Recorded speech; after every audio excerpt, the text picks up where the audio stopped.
정부가 참을 만큼 참았습니다. 보건의료 노조가 총파업을 예고했습니다. 91%의 조합원들이 파업에 찬성해 조정이 결렬되면 오는 29일부터 폐업에 들어가게 됩니다. 보건의료 노조는 의사를 뺀 60여 개의 군의 직군으로 구성된 노조입니다. 대다수가 간호사들입니다. 윤석열 정부의 정책 실패로 집단 사직한 전공의들의 우리 반년 넘게 비워온 자리를 힘겹게 메운 분들입니다. 더불어민주당 원내대변인 강미정입니다. 본부 시작하겠습니다. 모두가 참을 만큼 참았습니다. 윤 대통령이 자초한 장기간 의료 공백 직접 해결하십시오. 보건의료노조가 총파업을 예고했습니다. 91%의 조합원들이 파업에 찬성해 조정이 결렬되면 오늘 29일부터 파업에 들어가게 됩니다. 보건의료노조는 의사를 뺀 60여 개의 직군으로 구성된 노조입니다. 대다수가 간호사들입니다. 윤석열 정부의 정책 실패로 집단 사직한 전공의들이 무려 반년 넘게 윤석열 정부의 정책 실패로 집단 사직한 전공의들이 무려 반년 넘게 비워온 자리를 힘겹게 메워온 분들입니다. 우리도 지쳤다. 끝이 보이지 않는 의료 공백을 정상화시켜달라는 이들의 요구는 필연입니다.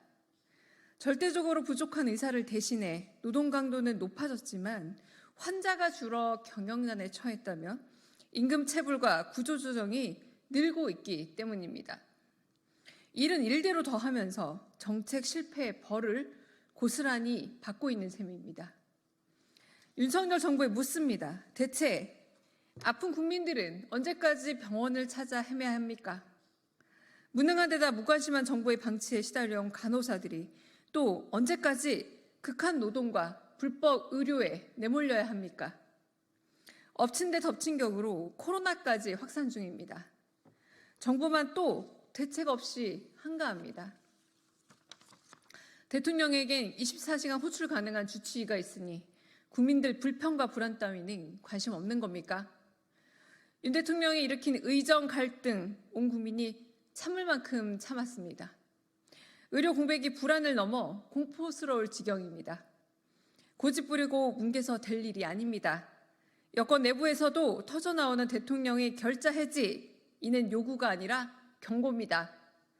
힘 대결에서 당기는 쪽이 아니라 해결을 내놓는 쪽이 승자입니다. 결자 해제 한 끝은 다름 아닌 대통령이 쥐고 있음을 온 국민이 알고 있습니다. 보건의료노조의 고단함을 알기에 더 간곡히 호소드립니다. 부디 파업이 아닌 대화와 협상 속에서 길을 찾도록 해주십시오. 민주당도 의료 정상화를 위해 최선을 다하겠습니다. 마지막 부분만 다시 읽겠습니다. 보건의료노조의 고단함을 알기에 간곡히 호소드립니다. 부디 파업이 아닌 대화와 협상 속에서 길을 찾도록 애써주십시오. 민주당도 의료 정상화를 위해 최선을 다하겠습니다. 두 번째 브리핑 하겠습니다.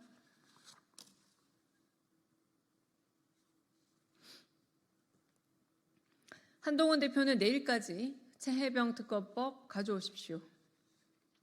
한동훈 대표 취임 한 달 성적표가 한동훈 대표의 취임 한 달 성적표가 기대 이하입니다.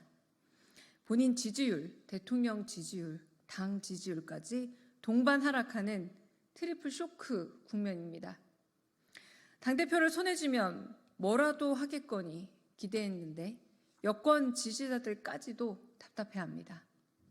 그렇게 오랫동안 약속해온 본인의 1호 공약, 최혜병 특검법조차 내지 못하니 말입니다. 생방송이니 뭐니 하루짜리 눈돌리기용 이슈만 내놓으니 국민 눈높이에 한참 부족합니다. 국민 눈높이에 맞게 힘껏 까치발을 디뎌야 합니다. 그게 바로 최혜병 특검법입니다. 박찬대 원내대표가 제시한 한동훈표 최혜병 특검법 제안 시한이 내일입니다. 법안 발의에 필요한 10명의 동지도 당내에서 확보하지 못한 게 아니라면 서둘러 주십시오. 이젠 여당의 대표인이 용산 눈치 볼 게 아니라 용산과 떨어져 회담 성과를 챙겨야 합니다. 반바지 사장 허수아비 대표가 아니라면 한동훈표 최혜병 특검법을 오늘이라도 내놓으십시오. 답답한 거부권 전국을 돌파할 힘이 있다면 여당 혁신의 내실로 보여주십시오. 일방적 국정기조 변화와 시급한 민생 문제 해결을 위해서라면 민주당은 언제든 어떻게든 마주할 준비가 되어 있습니다.